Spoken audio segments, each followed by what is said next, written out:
professor Carrasa, senhores da mesa, para abreviar, se o país está cansado de esperar, imagino eu.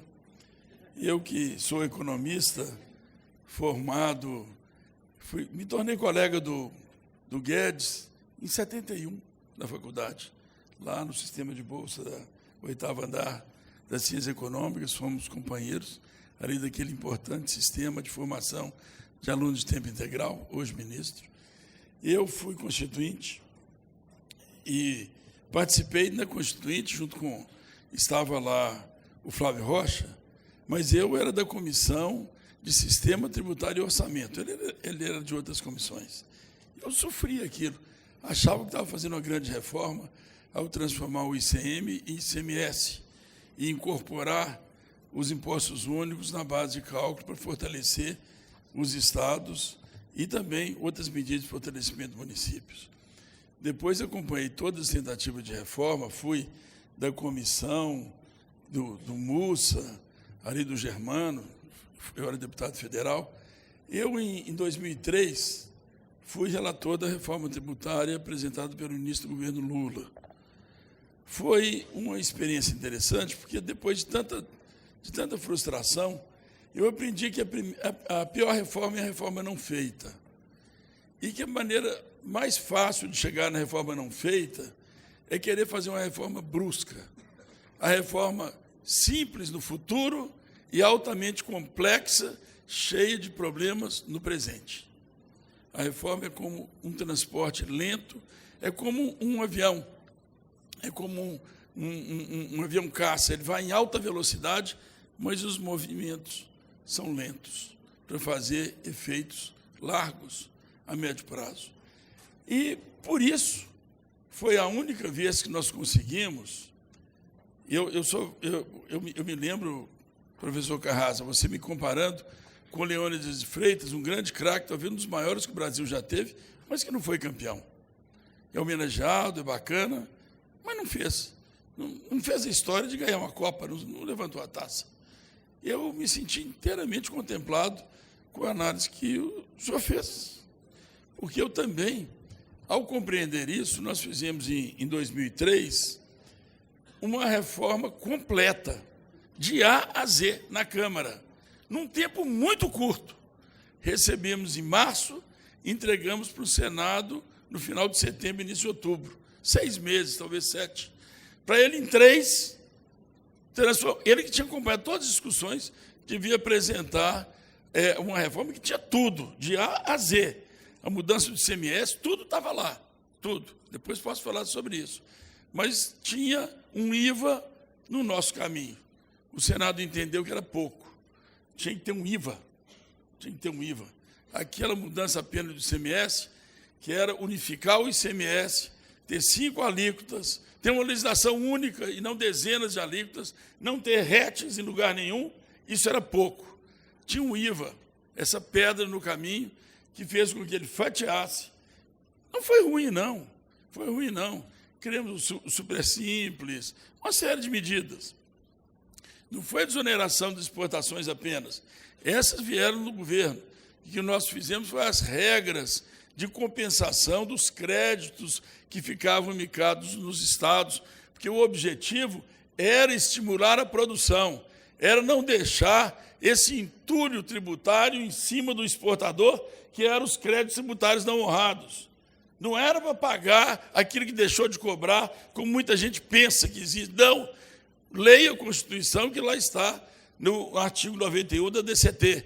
É voltado para estimular a produção, o crescimento econômico, limpar o caminho do desenvolvimento e do investimento. É isso que lá está. Infelizmente, não foi feito, e nós tivemos, na sequência, uma série de propostas de IVA com os nomes diferentes que tiveram. Na sequência, eu me lembro que o governo anunciou, era o próprio Bernardo App, falou, essa reforma não interessa mesmo. Temos que vir um e mandou uma com IVA, depois veio outra que o Senado devolveu, está aqui o Raul, queria um tributo seletivo, enfim, deixou-se de fazer aquilo que precisava ser feito. A equipe que trabalhou e se frustrou, porque votou uma reforma, foi inconclusa. para nós, na Câmara, votou em primeiro e segundo turno, achando que ia ser aprovada no Senado. Não foi uma votação de homenagem, para registrar nos anais, nada disso. Era com o objetivo de fazer com uma transição que já teria terminado há muito tempo, no desembarque origem e destino, não com zero para quem produz, mas mantendo a 4%. Nós temos uma economia que precisa de remunerar quem produz, o Estado que produz. Alguma coisa tem que ficar em quem produz, para despertar o apetite do investimento, da busca de favorecer quem produz e quem investe. Isso é de uma economia que precisa de crescer. Não é o zero de alíquota interestadual ou internacional que existe na Europa, porque lá e está na proposta também da PEC aqui apresentada, porque isso castra o apetite pelo investimento. Nós temos que remunerar quem investe, quem cresce, inclusive com o valor adicionado fiscal sendo considerado para a repartição entre os municípios, para remunerar quem produz. Baseado nisso, apresentamos naquela ocasião, frustrados que ficamos, a equipe toda que trabalhou e viu o seu esforço frustrado no final daquela legislatura, que terminou em 2006, no início de 2007, nós registramos uma PEC, sabendo que era só um registro daquilo que imaginávamos que deveria ser, que foi a PEC 31, que, aliás, foi aprovada numa comissão, está lá até hoje, e que eu acho que ela é muito mais atual, porque levava em conta os avanços tecnológicos embarcados à época. Já que não podíamos fazer nada, todos fascinados pela ideia de um IVA, todos fascinados pela ideia de uma grande mudança, uma mudança importantíssima que viria, não vamos fazer nada para atrapalhar. Vamos fazer algo que vai corresponder àquilo que é necessário e urgente, e que eu vou falar, e é o que eu penso nesse momento, ainda hoje. Vou falar da atualidade daquilo que propusemos, está lá, em 2007, 12 anos atrás. Há 16, nós já estaríamos lá na frente, se tivéssemos acabado com a guerra fiscal há 16 anos. 16 anos. Era só unificar a legislação do ICMS, mais nada. Fixar 5 alíquotas, mais nada. Mas tinha um IVA no caminho do Brasil. Ou depois outro IVA, não sei quantos IVAs apareceram de pedra no caminho. Não é possível, nós vamos esperar mais quanto tempo? O ministro Paulo Rocha tem razão. É preciso dar solução. Paulo Guedes, nós temos que dar respostas agora. O Brasil precisa crescer agora. Nós temos que destravar o desenvolvimento agora. Nós temos que combater a crise fiscal agora. Não é daqui a 10 anos. É agora.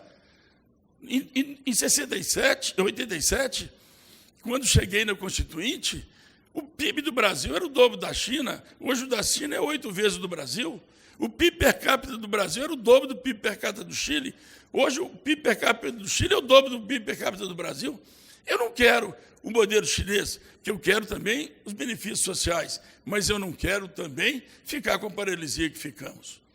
Nós não poderemos ter as chamadas obrigações acessórias que decorrem. Que obrigação? Obrigação nenhuma. É penalidade acessória.